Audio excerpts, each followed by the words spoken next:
Okay အခုကျွန်တော်မေဆိုင်ဘက်ကတရားထိပ်ပေါ့နော်အဝင်ပေါက်နားနေရက်ပြီးတော့ရိုက်နေတာပါတရားဒီ gate ကိုပိတ်တာတော့23ရက်နေ့ပေါ့နော်မတ်လ23ရက်နေ့ကနေစပြီးတော့သူတို့ပိတ်သွားပြီဖြစ်ကြောင်းအတည်ပြုလိုက်ပြီးနောက်မှာတကားလည်းပိတ်ထားတာကိုတွေ့ရပါတယ်ဒါပေမဲ့အခုအဲ့ဒီထိုင်းဘက်ကနေထိုင်းဘက်ကအပေါက်ကနေသူတို့ဟိုဘက်ဗမာဘက်ကိုပြန်တဲ့လူတွေရှိနေနေတာကိုကျွန်တော်တွေ့နေရပါတယ်အဲကျွန်တော်တမေးကြည့်တော့သူတို့ကပိတ်ထားတယ်ဒါပေမဲ့ဒီဘက်ကနေမဖြစ်မနေကြောင်းမြင့်ကြောင်းဟိုဘက်ကိုပြန်မဲ့လူတွေရှိသေးတယ်ပေါ့နော်တကယ်လို့ဒီဘက်ကနေပြန်သွားရင်ဒီဘက်ကိုလုံးဝပြန်ဝင်လို့မရတော့ဘူးသဘောတရားကပြန်ခွင့်ပေးမယ်ဟိုဘက်ကိုပြန်ခွင့်ပေးမယ်ဒီဘက်ကိုပြန်ဝင်လာခွင့်မပေးဘူးပေါ့နော်အဲ့လိုမျိုးအရေးအကြောင်းရှိရင်တော့သူတို့ဟိုပေးထားတယ်ပေါ့နော်ကျွန်တော်တစ်ချက်လောက်တမေးကြည့်လိုက်မယ်ဟိုမှာနော်နောက်ခုစံငယ်နဲ့ရောက်နေတာပါဟ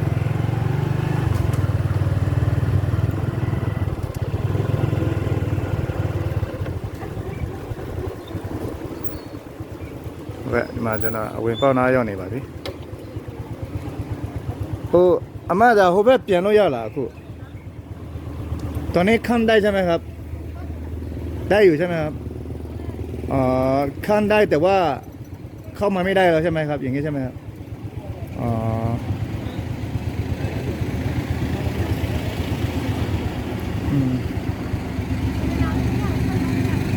ဒီဖက်ကနေပြန်ထွက်လို့ရတယ်ဟိုဘက်ပြန်ဝင်လာလို့မရအောင်ဘယ်သူမဆိုပြန်လို့ရတော့ဘာနော်မနေ့ပြန်နောက်ဆုံးဟုတ်ပြီအမတို့ဘယ်ပြန်มาလဲမသိဘူးဘယ်ပြန်มาလဲအမတို့ကဗမာပြည်တောင်ကြီးโอเคပါโอเคตอนนี้เราเดินทำไปดูที่อันนี้นะครับကျွန်တော်တို့ဒီမဲဆိုင်လမ်းပေါ့နော်အခုခါတိုင်းဆိုဒီဟာဆိုရင်ဒီကောင်ဆိုရင်သူကလူဖြစ်နေတာပေါ့နော်ဟိုခီးတော့အဲ့တယ်တွေနဲ့ဒီဘက်ဟိုဘက်ကလူတွေဒီဘက်ကလူတွေအကုန်လုံးရှုပ်နေတာပေါ့အခုလမ်းမရဲ့ချုပ်ကပ်ပြီးတော့ဘယ်သူမှလည်းဖြစ်လာမလုပ်ကြဘူးပေါ့နော်အခုကျွန်တော်ဒီတရားထိတ်မဲဆိုင်တရားထိတ်ပေါ့နော်ဒီမှာတကားပိတ်ထားတယ်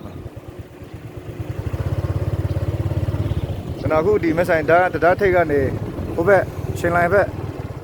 အသွားပေါ့နော်ကျွန်တော်သွားပြမှာဖြစ်ပါတယ်အခုဒါ7ပေါ့နော်ကားအနေရှိတဲ့ကားအနေရှိတဲ့နာမ7ရှင်လဲခဏလေးလူပြည့်ချင်တဲ့ခဏဒီမှာဘလို့ဆိုင်ခဲ့တယ်အများကြီးပဲဒီမှာလည်းမရှိပါဘူး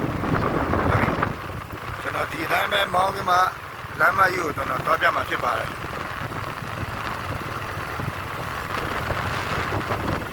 ကျွန်တော်ဒီနေ့အပြင်ကိုထွက်လာရခြင်းအကြောင်းရင်းကကျွန်တော်ဒီဘောနော်ကျွန်တော်ရဲ့ညီမလေးဟိုဘန်ကောက်ကညီမလေးအတွက်ဒီအရက်ပြပေါ့နော်အရက်ပြအယ်ကိုဟောပေါ့လက်တက်ဖို့ဟိုလက်ဆေးဖို့ပေါ့နော်အဲ့ဒါလေးကိုလာပို့တာပါဒါကြောင့်မို့ကျွန်တော်အပြင်ထွက်ရခြင်းဖြစ်ပါတယ်ဘလို့အဲ့တော့အပြင်ကိုမထွက်ပါနဲ့အပြင်ထွက်ရင်လည်းဟို mask လေးကိုတုံးပါဒီမှာမဲဆန်မြို့မှာအကုန်လုံးကြည့်လိုက်ပါမဲဆန်မြို့မှာတွေ့တဲ့လူတန်းကိုကြည့်ပါmax တုံးထားတယ်ဘလို့ပဲဖြစ်ဖြစ်ပေါ့လမ်းမကြီးမှာဈေးရောင်းနေတဲ့လူဖြစ်ဖြစ်ပေါ့နော်ချီတယ်ဖြစ်ဖြစ်ပါပဲဖြစ်ဖြစ်ကျွန်တော်အခုမပြောပါဘူးဟိုပေါ့နော်ကြည့်ပါကိုအယောက်တရာမှာ90ရာခိုင်နှုန်းကကျွန်တော်တို့ mask တုံးထားတာကိုတွေ့ပါတယ်ကာကွယ်ကြပါပေါ့နော်ဟိုမိမိရဲ့ကျန်းမာရေးကိုကိုယ်တိုင်ကာကွယ်မှပေါ့နော်ဟိုဖြစ်လာခဲ့ပေါ့နော်ဒါကြည့်ဒီလူတွေလည်းကျွန်တော်တို့ဘာလို့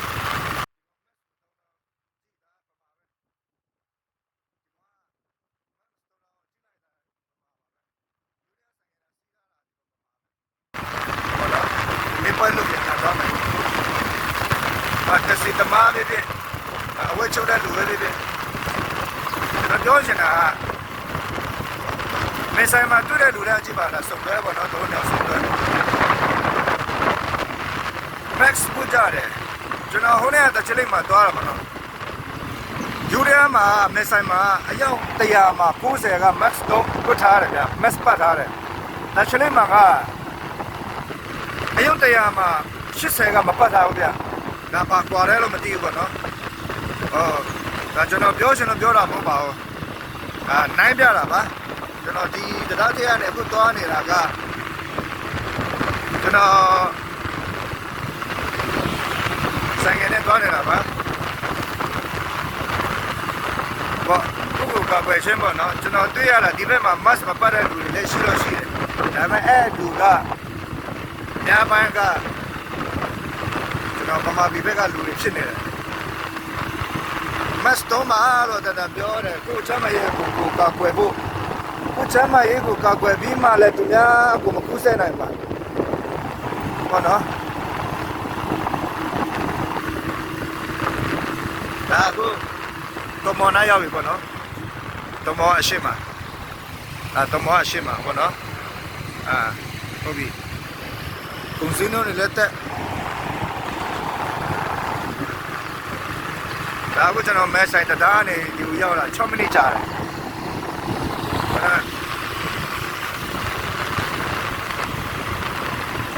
ဒီဗီဒီယိုလေးကိုကျွန်တော်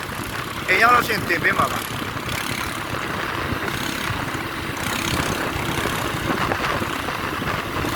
အားလုံးတုံးကြတယ် mask ကိုတုံးကြတယ်အားလုံးဒီမှာလည်းကြံရနေရတုံးကြတယ်ဘိုးတော်တွေပပတွေအဖိုးတွေဖွားတွေအကုန်တုံးကြတယ်ဗျဒီမှာကြည့်ကျွန်တော်ဒီလူကတော့မတုံးတော့ဒီလူကဘာလဲမသိဘူး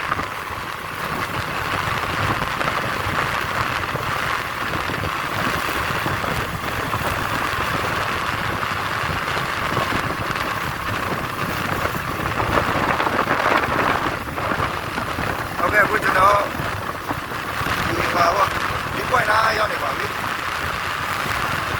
မိဘပေါ့လမ်းလေးဆိုမိဘ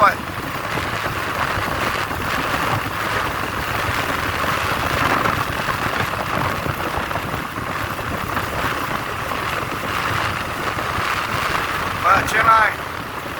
ဘယ်ကချင်းစဲ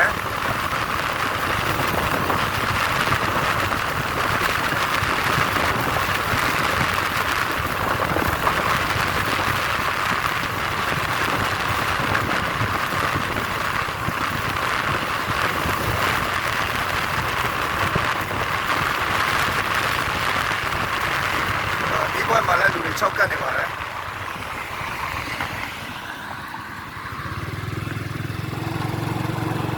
ဟုတ်ကဲ့ပြစ်သွားတယ်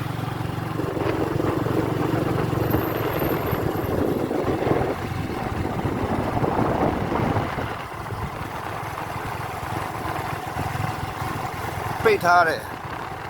ဒီပန်းချာလည်းပိတ်ထားတယ်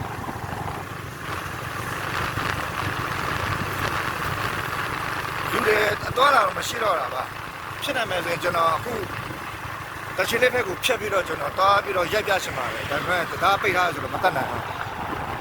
ဒီလူထုတွေဘယ်လောက်ထိလိုက်နာကြရတယ်ဘယ်လောက်ထိစီကန်းကိုလိုက်နာကြလဲဒီများနိုင်ငံနဲ့ကိုယ်နိုင်ငံကဘာတွေကွာလဲကျွန်တော်ဒါကိုပြချင်တယ်